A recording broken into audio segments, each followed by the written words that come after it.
Hey, thanks for joining. You did it. Nice job. Introducing our project management trainer, speaker, author, and coach to thousands of professionals and organizations worldwide, including NASA, the U.S. Air Force, USACE, U.S. Army, the Department of Transportation, the FBI. Your friend, Phil. Over to you, Phil. Hello, my fellow project managers. Welcome. We're talking about Agile today, and we're going to take a look at Agile from the perspective of the knowledge areas. So looking at the knowledge areas through an Agile lens, or looking at Agile through a knowledge area lens. So let's begin. Let's first of all talk about why we need Agile. This is very evident taking a look at the Stacy complexity model, where we take a look at projects that are close to certainty and close to agreement. Those projects, of course, could use a predictive approach. So projects that fall into this part of our chart here could be looked at as projects run using a predictive approach. These are predictive candidates. Contrary to what people say these days, that predictive will go away, predictive will not go away, because there will always be work that is close to agreement and close to certainty that we do. We learn, we evolve, we adapt, and therefore there will always be work that is very plan-driven. From the learning experience and the learning curve, we overcome boundaries, we overcome barriers. Things that were once unknown are now so well known that we run those projects predictively. Construction, for example. Now going over to projects that are of a complex nature, Agile is best when there is high variability in the work to be done, when there is a need to experiment to discover the best solution, when change is likely. This is when we use Agile. Agile is great when we are far from certainty, such as the COVID-19 vaccine. Very far from certainty it was. That would have been a candidate to use an Agile approach. When we are far from agreement, this is when we use Agile. Waterfall, on the other hand, is good when the requirements are well understood and when there's little chance of change, and there's absolutely nothing wrong in that. Now going over to the Agile Practice Guide, page 19, figure 3-1, we see the continuum of life cycles. And the mindset you need to get into regarding Agile is that we are on a continuum of either predictive all the way to the left or Agile all the way to the right. But there could be instances where we are somewhere along the continuum and not necessarily a hard left or a hard right. And this is how we need to be thinking about Agile. This is how we need to be thinking about hybrid approaches, especially for those taking the exam in 2021. We could have an Agile development followed by a predictive rollout. We could have an Agile and predictive combined rollout or approach on a project. This is on page 27.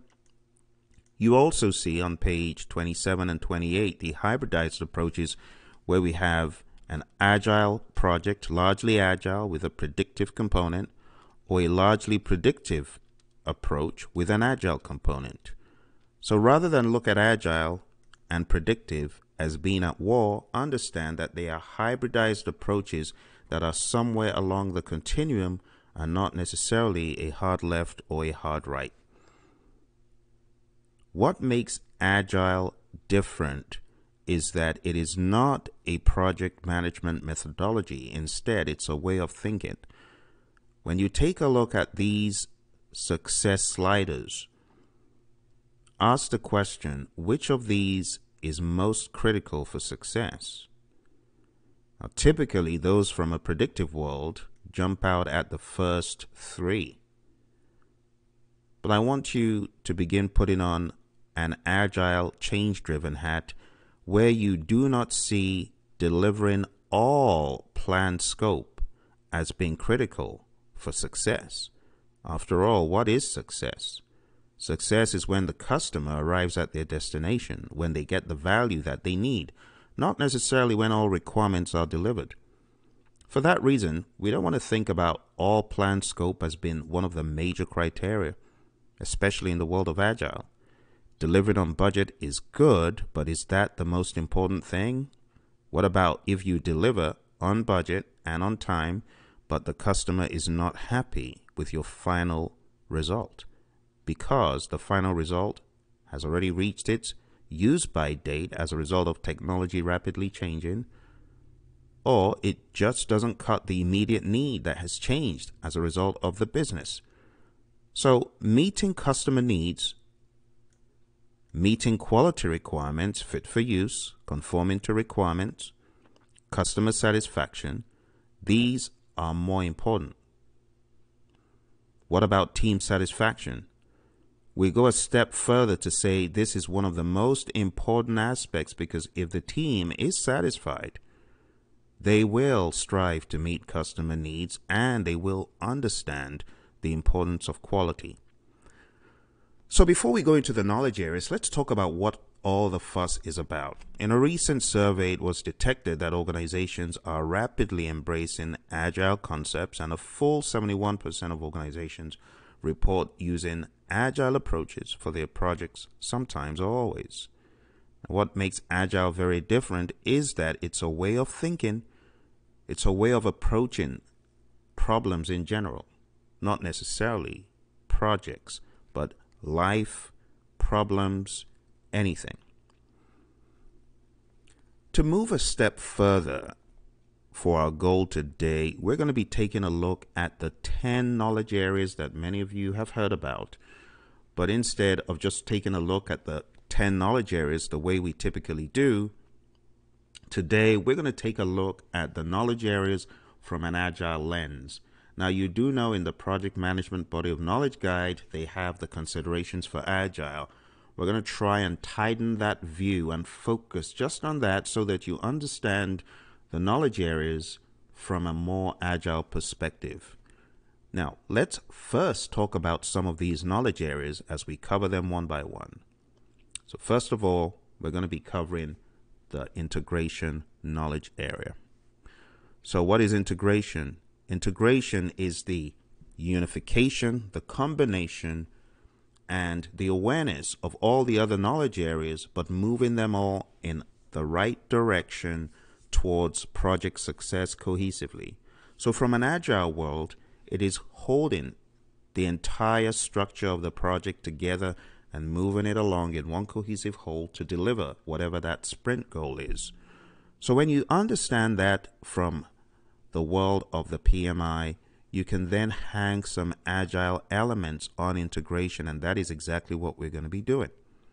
So when you talk about the world of integration meeting the world of agile, we can talk about the human elements. The human elements here are those of team engagement and team interaction. So what I want to do here is put some of these terms that PMI has furnished in the Pmbok guide, put them against integration and look at them with a fine-tooth comb. So let's take this one first of all. Iterative and agile approaches promote the engagement of team members as local domain experts in integration management, instead of integration being looked at as something the project manager does. We need to look at it as something that the team does. Also, when looking at integration meeting agile, it is important to see the team in the forefront once again. The team members determine how plans and components should integrate. This is a team activity.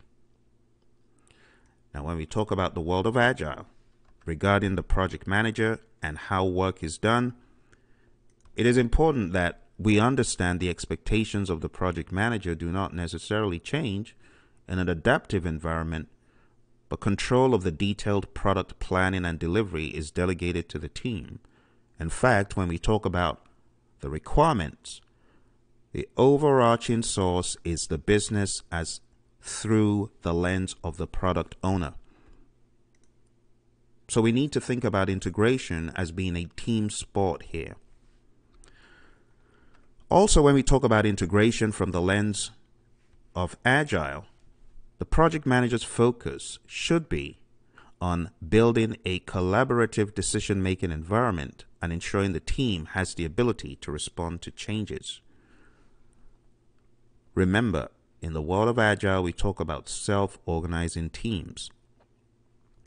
Last but not least, the collaborative approach that we see can be further enhanced when team members possess a broad skill base rather than a narrow specialization.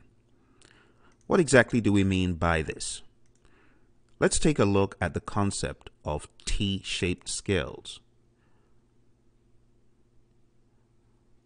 I like to think about a T-shaped person as an improvement on the saying, Jack of all trades, master of none. In this model, we want to be thinking about this T-shaped individual as Jack of all trades, master of at least one. So when you're a T-shaped person, you've got a broad assortment of skills, but you do have a specialism that allows you to mine deeper than the average person does. And what does that help you do? You're better at collaborating with others because you've got a broad range of knowledge and you understand how to communicate with specialists. You know how to speak their language. You're able to move in and out. Case in point, I've worked in so many industries, healthcare, engineering, worked with the biotechnical folks, worked with the gaming industry, worked in construction. So I see myself being able to work with many different teams, broad knowledge across many, but I've got a specialism. And that is exactly what the PMI is trying to say here. All right, let's go back to the knowledge areas and let's talk about the next knowledge area. The next knowledge area is scope management. So, my friends, when you think about scope management from the lens of the PMI vanilla flavored scope, it is about zeroing in on all that needs to be done and excluding the work that does not need to be done, that is not part of the scope, if you will. With that in mind, we know that in scope management, we define what needs to be done up front, and the typical expectation in the world of waterfall is that once you get these scope elements on the map, they do not change. That is different in the world of Agile. We're going to address some of these now. So in the world of scope, first of all, projects with evolving requirements in Agile are not worked the same way as they are in Predictive. In projects with evolving requirements, high risk or significant uncertainty, the scope is often not understood at the beginning of the project, or it evolves during the project. And we see this when constructing these elements in the product backlog.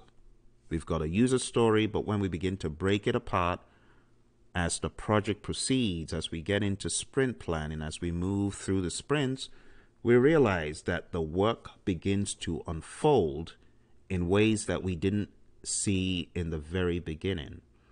We find that the descoping activities, instead of being very heavily done up front, unfold in iterations, and that is exactly what the PMI is trying to say here.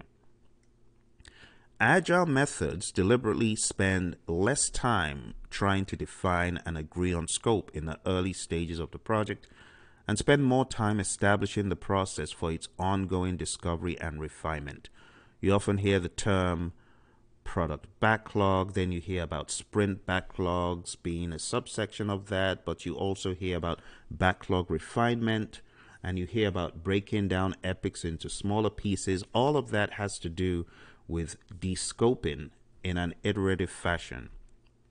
So as you're going into your exam in 2021, or as you're going into any PMI exam in the future, you got to remember that Agile methods deliberately spend less time trying to define and agree on scope in the early stages. On top of this, you also need to be aware that many environments with emerging requirements find that there's often a gap between the real business requirements and the business requirements that were originally stated. Why? Because the passage of time causes requirements and value to move on us. So what may have been looked at as value in the very beginning, over time we find these things changing as the project proceeds. So with the team interactions, the human elements, we find those being drawn over a long expanse of time in the collaboration and the understanding of scope, both with the product owner, the development team, and the business. It's not something you do once in the beginning of the project, never to address it ever again. No, it evolves and moves. Still on the aspect of scope, we can see that agile methods purposefully build and review prototypes and release versions in order to refine the requirements. So what are we saying here? Well, we have demos. This is another ground for human interaction. It's another place that the team can understand what exactly the business thinks of what has been delivered or what is proposed to be put into the pipeline. And after that review, there's a better understanding. There's a term we call the potentially shippable increment, but there's another term we call the minimum viable product. The minimum viable product to get that intel, that feedback from the customers, from those reviewing the product in the demo, so that we can do better and improve. Remember, not only is agile repeated until correct, but it's also delivering those small increments. So in my mind, agile is a win-win for anyone trying to get the most value possible, the best results possible. So as a result, scope is defined and redefined throughout the project. And in agile approaches, the requirements constitute what we call the backlog. You would have heard me use the term product backlog quite a bit. All right. So that's scope. Why don't we talk a little bit about schedule, the way schedule works. So in the world of agile, when we think about schedule, we need to realize that the life cycles are different. Adaptive, short life cycles or short bursts of work versus waterfall, drawn out cycles of work. The phases, the work, it proceeds in a longer cycle. But in the world of adaptive, we're looking at small sprints. So in the recent publication by Ken Schwaber and Jeff Sutherland about Agile, we talk about these sprints being 4 weeks or less, a month or less. But in the world of predictive, you do know that a lot of times it could be longer on projects. So one of the first things we want to point out here as far as using an adaptive approach is as follows.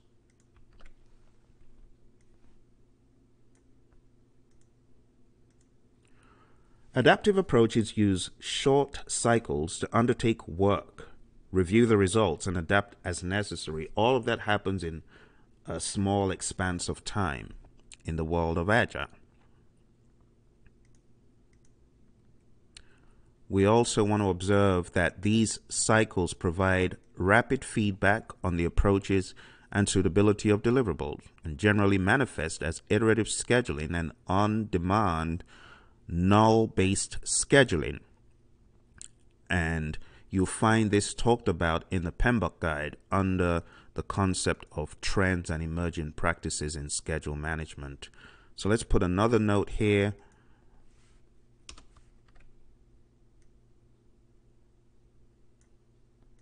And let's move these to the work elements section. These are more work elements than anything else.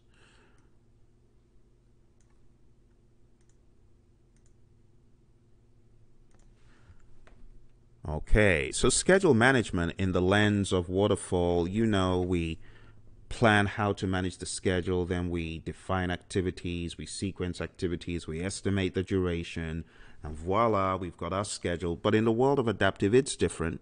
So we got shorter cycles, but at the same time, all those things that we talk about, defining the activities, it happens. The sequencing of the activities implicitly and organically happens right from the get-go in the product backlog and in sprint planning and ultimately through the execution of the work. So these things are implicitly covered, even though we don't have a process for everything in the world of Agile. So in large organizations, there may be a mixture of small projects and large initiatives requiring long-term roadmaps to manage the development of these programs using scaling factors. That is team size, geographical distribution, regulatory compliance, organizational complexity, and technical complexity. So in this aspect of schedule management, there is a lot to be said about the work approach and the scheduling.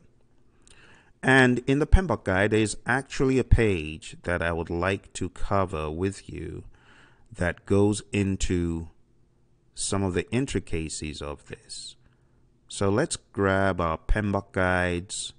Those of you that still have one, the Pmbok guide is still relevant, so don't throw yours away. Let's grab the Pmbok guide and open up to that page.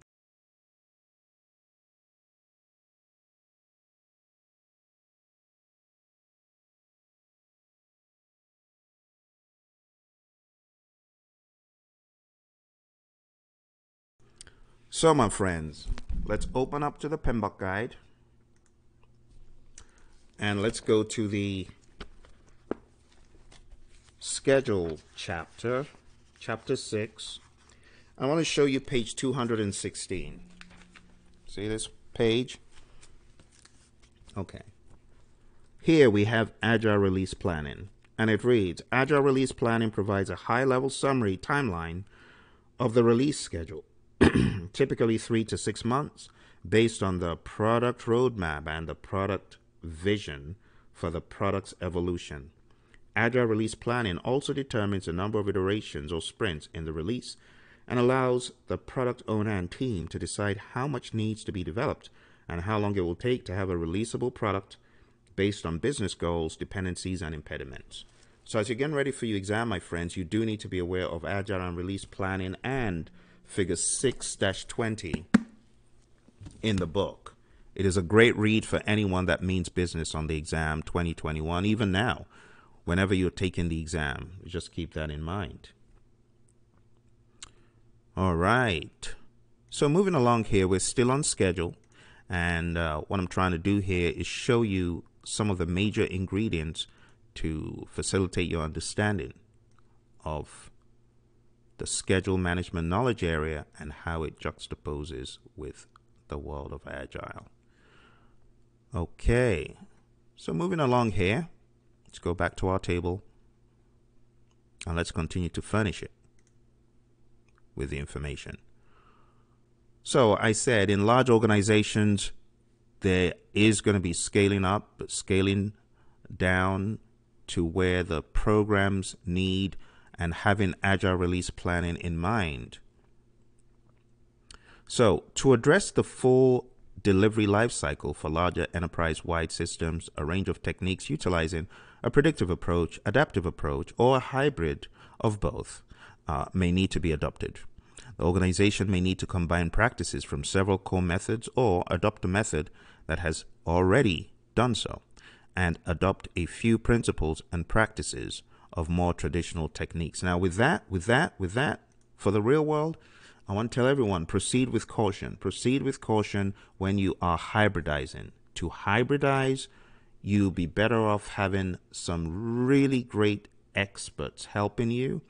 So instead of trying to do everything using in-house ideas, I recommend going to experts who have been there, done that, people who have done that before.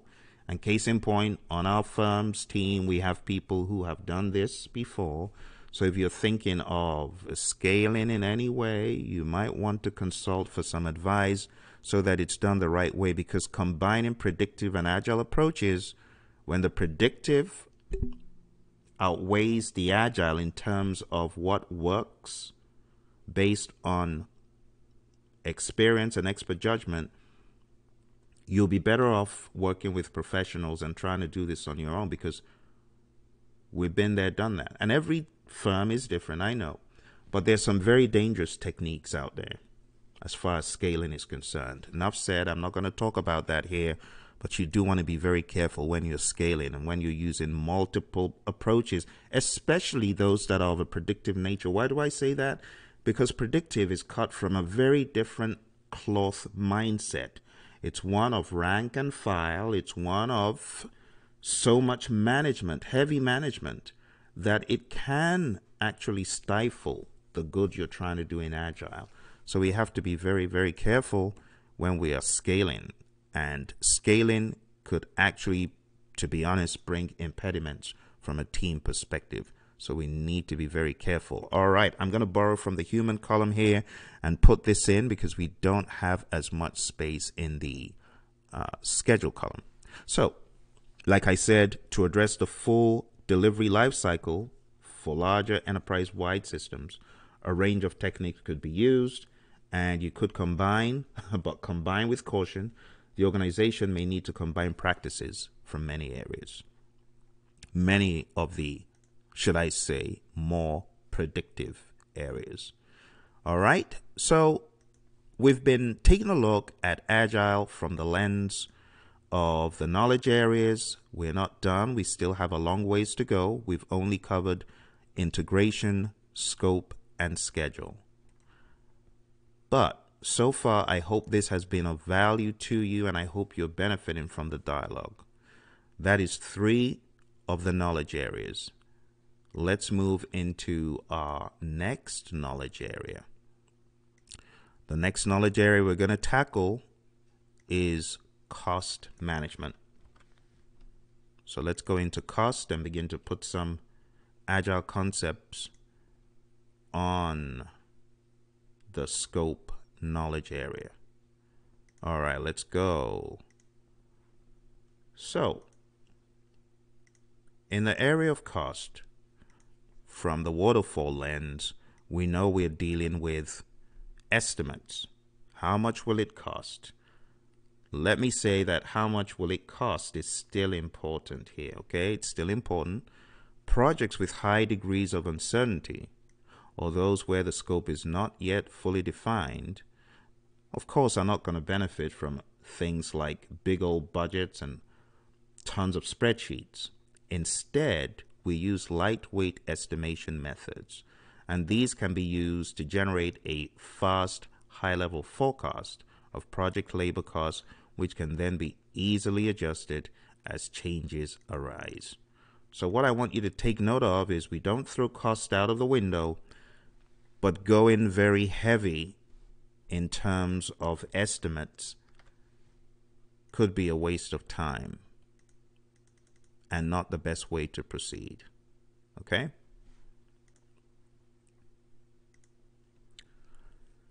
So, detailed estimates are reserved for short-term planning horizons in a just-in-time fashion. So if you're about to embark on a piece of that product backlog, that is where you can, with a finer tooth comb, go through the content and decide what exactly the cost implications are. In cases where high variability projects are also subject to strict budgets, the scope and schedule are more often adjusted to stay within the cost constraints. So, take note, in the world of Agile, we do not throw cost out of the window. Okay, so I'm going to title this Other Elements or Basic Elements. There's not a lot of human stuff happening here as far as this description, but in the nitty-gritty of it, of course, there's always the collaboration going on. But for the sake of this presentation, I'm going to change to the language of basic elements when it comes to cost and some of these other knowledge areas. All right, so let's go on to the next one. Quality. Quality is quality, however you look at it, whether you're looking at it from a predictive lens, whether you're looking at it from an agile lens. Quality is fitness for use and conformance to requirements, and of course, customer satisfaction. So in order to navigate changes rapidly, agile methods call for frequent quality and review steps built in throughout the project rather than towards the end of the project. How do we do this?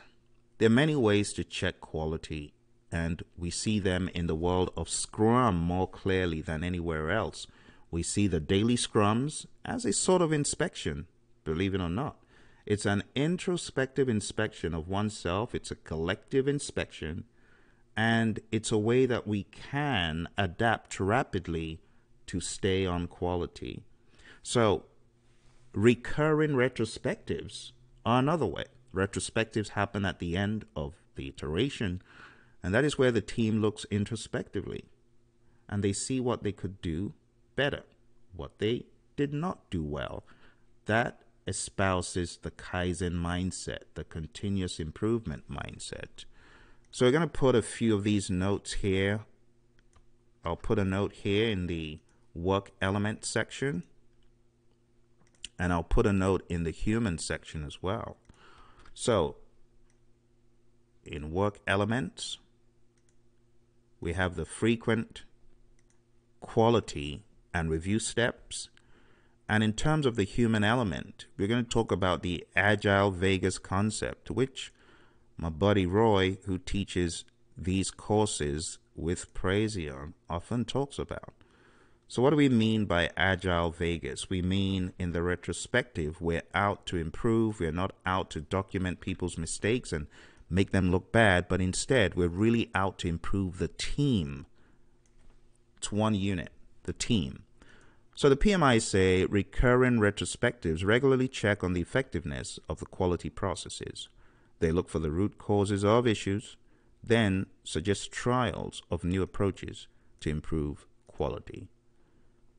And remember, of course, it's a self-organizing team, so this is not lorded over by some grand OPA somewhere. Instead, it's just an organic mix of people who move that retrospective in the right direction.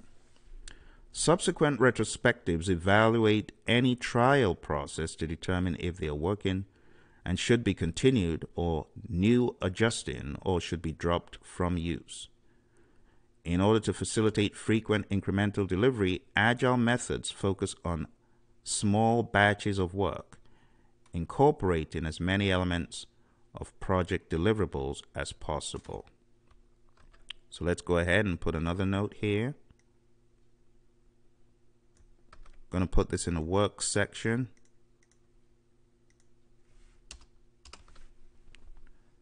And to be quite honest, these are some of the things I was expecting to see blown up a little bit more in the 7th edition, and still keeping the integrity of the work that the PMI has done over the past 50 years intact. That is what I was looking for, you see.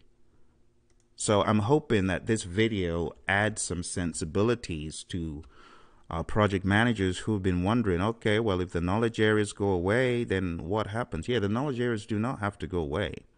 The knowledge areas can very well stay. What you do need to do is beef up your understanding of the world of Agile and how Agile maps back to these knowledge areas. That's why I'm taking the time to go over this, so that hopefully it will educate someone on how to use this in their firm and how to keep a lot of what has been used intact. Still keep what you've been doing intact. No one's saying that what you've been doing is wrong. No. What you've been doing is still correct. The only thing is that as you move towards a hybridized model, you need to know how to navigate these knowledge areas effectively and still keep the integrity of what you have been using over the years. Still in the area of quality, let's wrap this up.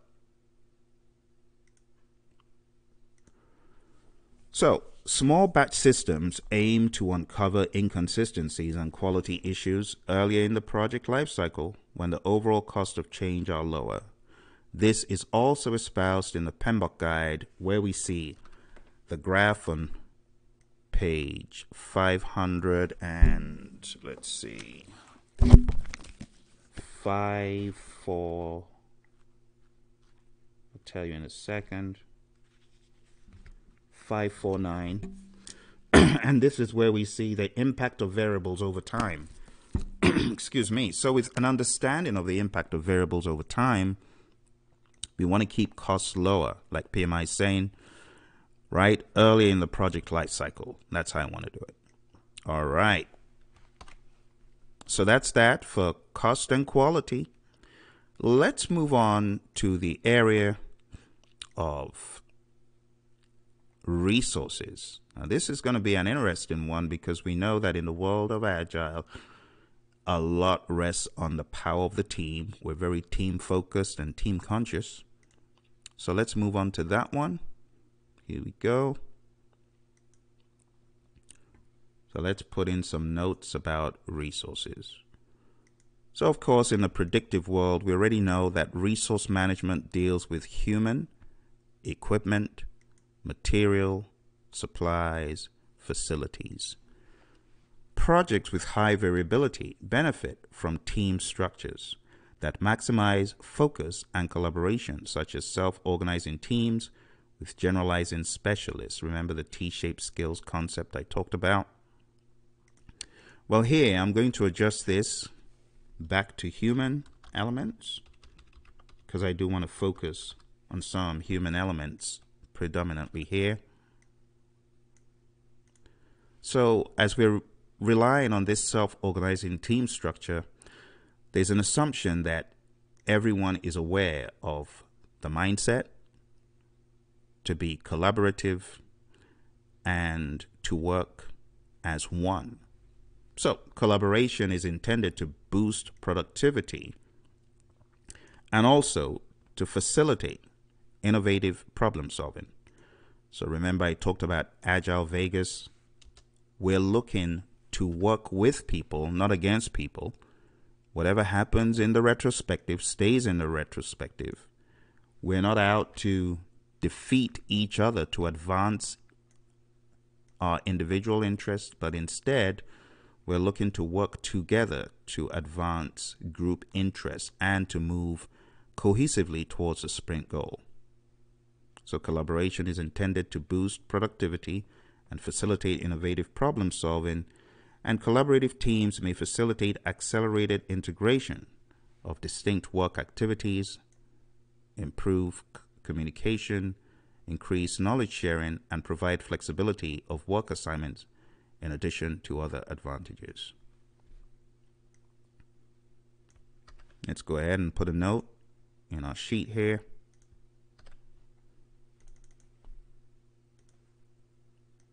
And you can see that we rely very heavily on the collaborative aspects. In fact, before this crazy COVID coronavirus pandemic, people had the opportunities to interface and meet without restrictions.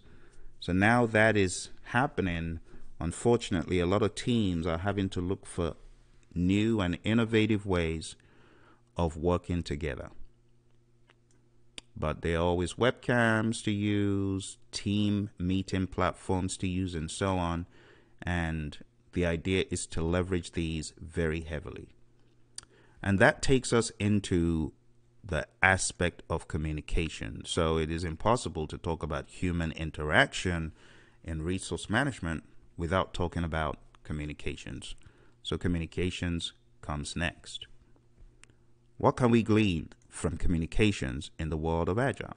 Well, project environments subject to various elements of ambiguity and change have an inherent need to communicate evolving and emerging details more frequently and quickly.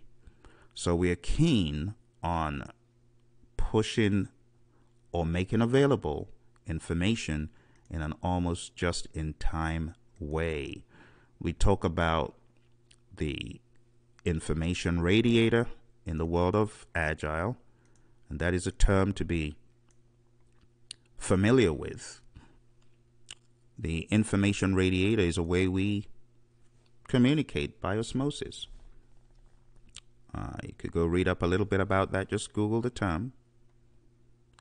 And also in the world of Agile, when we are communicating, we want to help team members in their communication styles and preferences by co-locating them so that they can learn more and use osmosis as much as possible without being disruptive. So in the same room, you could absorb the essence of a discussion happening somewhere else without even being part of that discussion. You just overhear things, and it gets into the pipeline, the awareness pipeline, by osmosis. In addition, posting project artifacts in a transparent fashion and holding regular stakeholder reviews are intended to promote communication with management and stakeholders. Another way that management of communication happens in a more organic way in the world of Agile is through the daily stand-up. So as opposed to having a long drawn-out method of meetings upon meetings for hours and hours every week, instead, in the world of Agile, we have communication happening within the team and also stakeholders daily. We look for daily interaction. Okay. So with that said, we have covered the resources and the communications piece.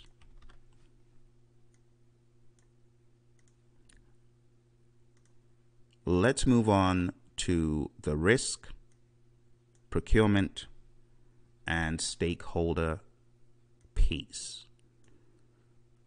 So, when we talk about risk in the world of Agile, be rest assured that risk is covered on many levels. Now, there are actually some Agile teams that decide to have a risk register. It's not a bad thing. These are things we can take from the world of Predictive and use. Now, moving into this area, I'll just say that we're going to be looking more at the work elements than anything else. So let's take a look at some of these work elements. High variability environments, by definition, incur more uncertainty and risk.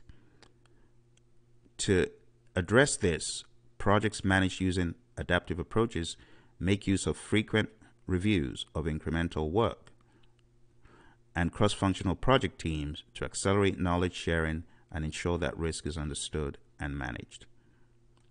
So the frequent reviews that we have, the daily reviews that we have, or the daily interactions, I should say, in the daily stand-up meetings that we have, all of those are risk control mechanisms.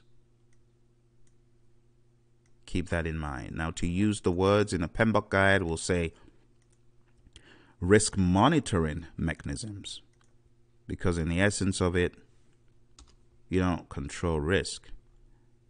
You endeavor to manage it, you monitor it, but you don't control it. So, risk is considered when selecting the content of each iteration. Take a look at your product backlog, you take into consideration any risks involved, you analyze them, you manage them iteration by iteration.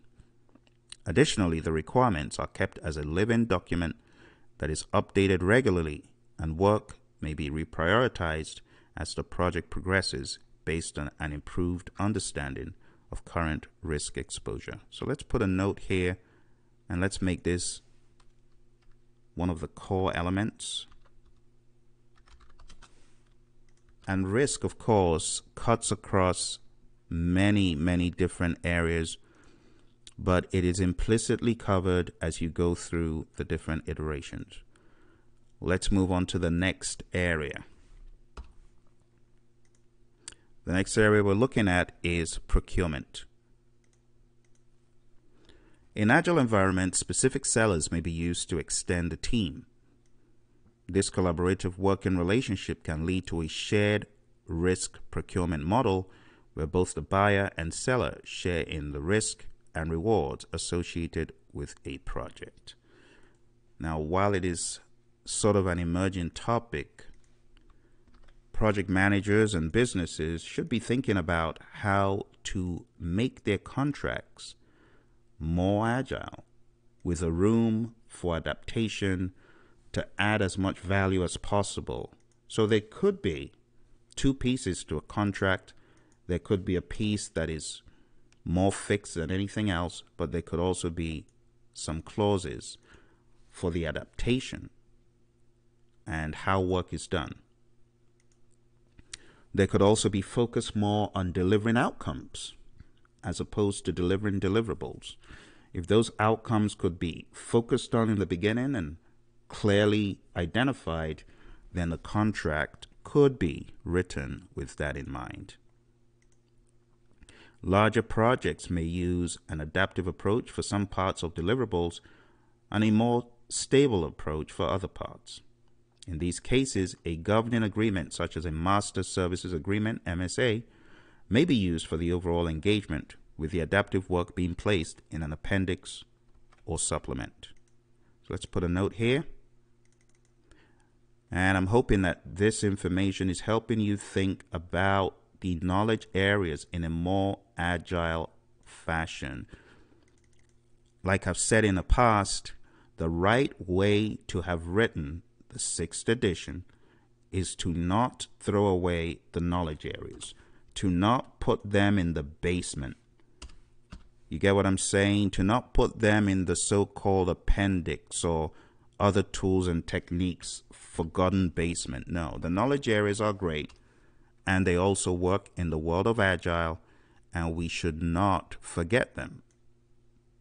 In the same vein, the process groups are also very, very pivotal for a basic understanding of project management. And for those of you practitioners who train and you educate companies like I do, you realize that people totally get it when you present the knowledge areas. They understand the areas you're talking about. We're able to very easily hang a lot more weight, even principles and additional practices on the knowledge areas. Removing the knowledge areas and the process groups from plain sight will, in my opinion, be a massive, monumental mistake. And that is why I have created this video, to call the attention of professionals to the importance of knowledge areas while still keeping them in an agile focus or a hybrid focus or predictive focus. The knowledge areas are like nuggets to be used. They're like nuggets to be used to underscore principles and to underscore practices. It goes a long way. Trust me, I've been doing this for a while, training all sorts of companies, and I find the knowledge areas to be extremely, extremely useful. Enough said, let's move on to stakeholder.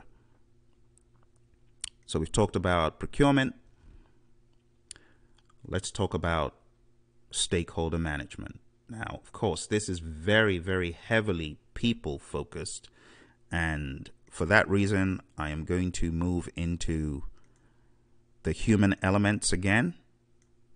So we're going to move away from the core elements, and this is going to be a final one. And we're going to change that to people. So when you think about stakeholder management in the lens of predictive or fully plan driven, it's really all about managing the interests of people that the project could affect or who could be affected by the project. The only thing here that is very, very different is we often look at a project manager as the central point, the focal point, and the belly button accountable person to ensure that stakeholders are engaged. It's the job of the project manager to work with the team and come up with this grand scheme of how it will be done. Well, in the world of Agile, it's very different. In the world of Agile, we have a conduit to the business known as a product owner. We also have a conduit out of the team through a Scrum Master, who is like a servant leader. The Scrum Master could be looked at as an impediment remover, could also be looked at as someone who interfaces with certain stakeholders to shield the team from unnecessary disturbances, but at the same time to encourage collaboration in ways that does not disrupt the team. So moving on to stakeholder in the world of Agile. Let's start off by saying projects with a high degree of change need a lot of engagement and participation with stakeholders. A lot of that participation is going to be provided by the product owner and ultimately the Scrum Master, and at the appropriate levels, in a non-disruptive level, the development team. To facilitate timely, productive discussion and decision-making, adaptive teams engage with stakeholders directly rather than going through layers of management. So there's a very easy conduit to interface with stakeholders in the world of Agile. And of course, if you're working on short sprints, short bursts, you are going to have to collaborate and liaise very quickly. Often the client, the user, the developers, they exchange information in a dynamic co-creative process that leads to more stakeholder involvement and higher satisfaction. Regular interactions with the stakeholder community throughout the project mitigate risk, build trust, and support adjustments early in the project lifecycle, thus reducing costs and increasing the likelihood of success on the project. So let's put there as one of the work elements. This is a way work is done. Very different from the way we do things in a predictive environment. Things will have to go through layers and layers and layers of change requests and documentation and big old meetings. But it's very, very different in this world, my friends. Very different. All right, moving along here.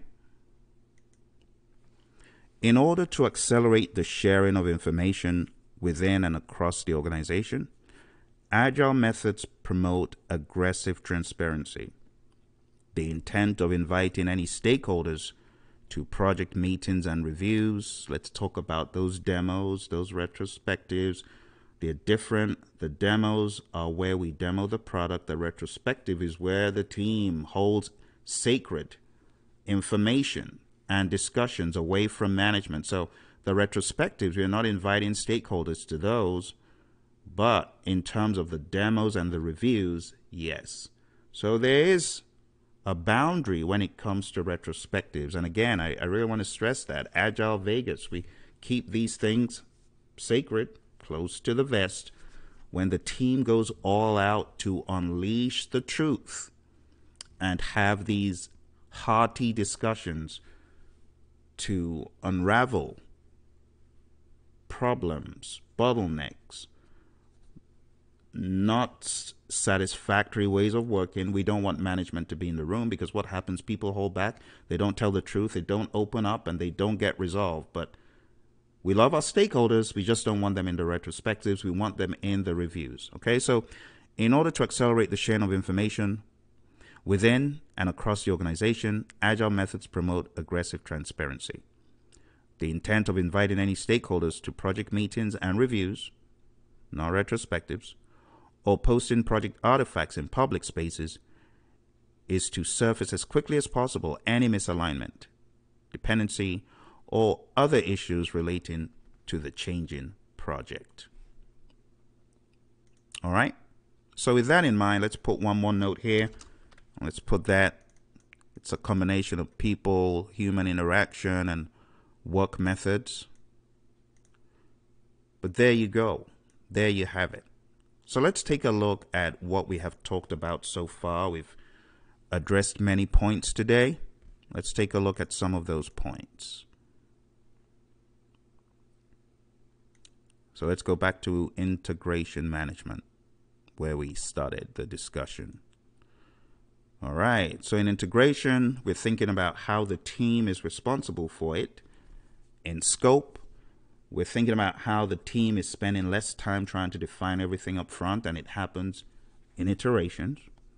As far as schedule, we want to identify that work happens in smaller bursts but there might be the need to use certain predictive approaches to scale up, but we need to also do that very carefully. Like I said, you don't want to throw out the essence of Agile. You want to keep to the heart of Agile.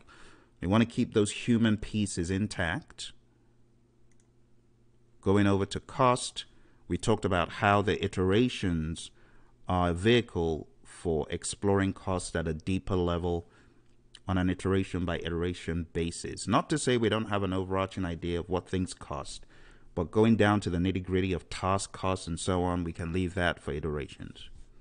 Quality, the recurring retrospectives help for an introspective team check where the management, the customers, they're not allowed to come to that meeting, preferably keep them at bay, right?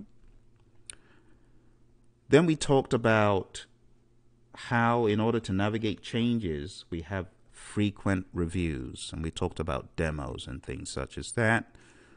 Going into resources, we talked about team structures that maximize focus and collaboration, self-organizing teams.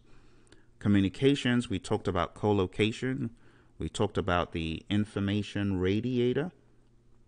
And the information radiator is meant to help teams absorb the essence of communication without having to be stuck in a meeting. We also talked about the advantage of co-location and people being able, through osmosis, to internalize some of those discussions happening in the room.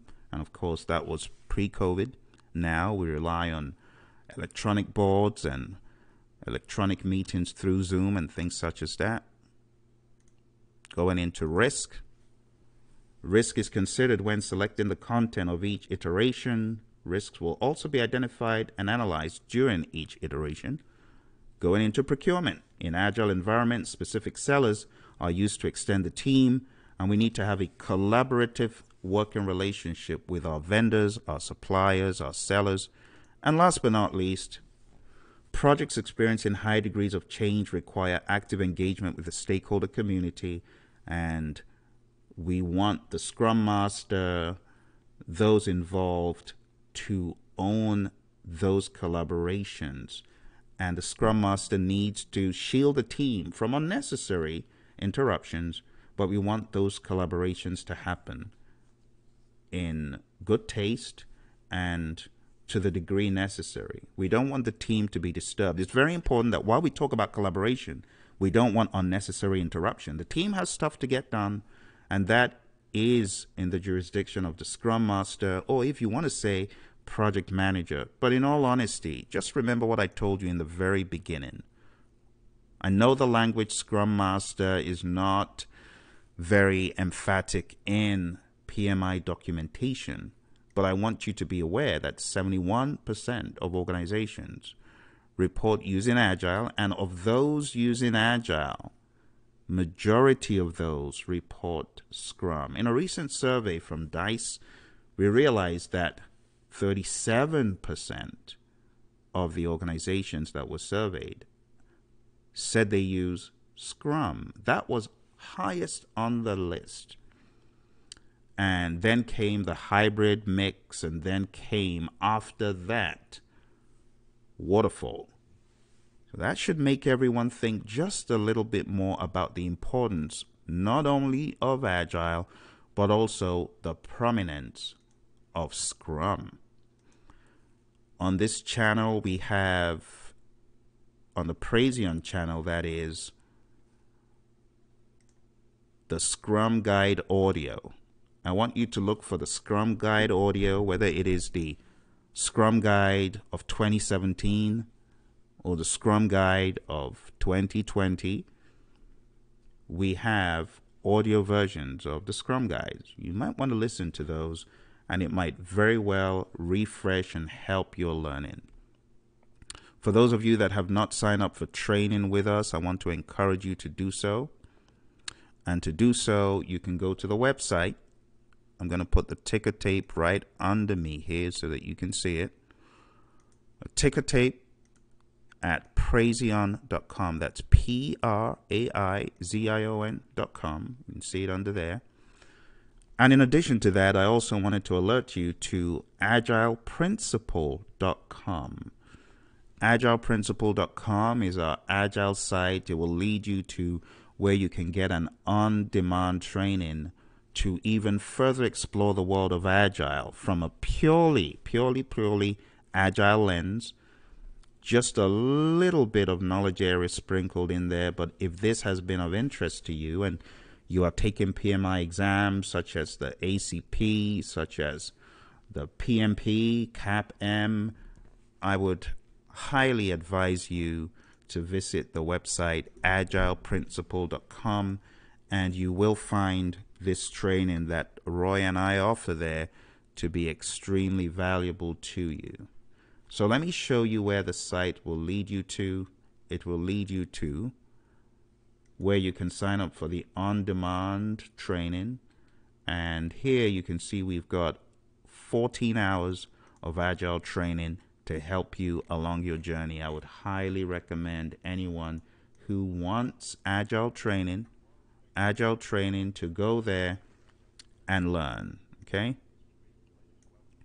I would also recommend that you go to the site. It's called projectmanagementmasterclass.com.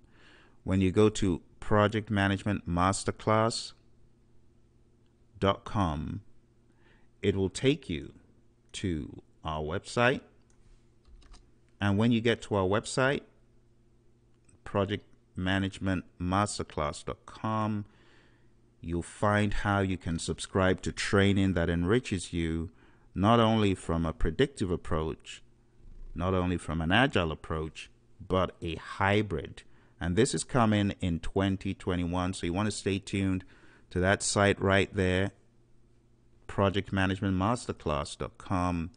And as soon as the training is available, you'll be able to join, whether you're taking the PMP, the CAPM, or whether you just want knowledge to blow the lid off your project management. So join us for the journey, and I wish you all the very best in your project management and, of course, your agile project management, that is.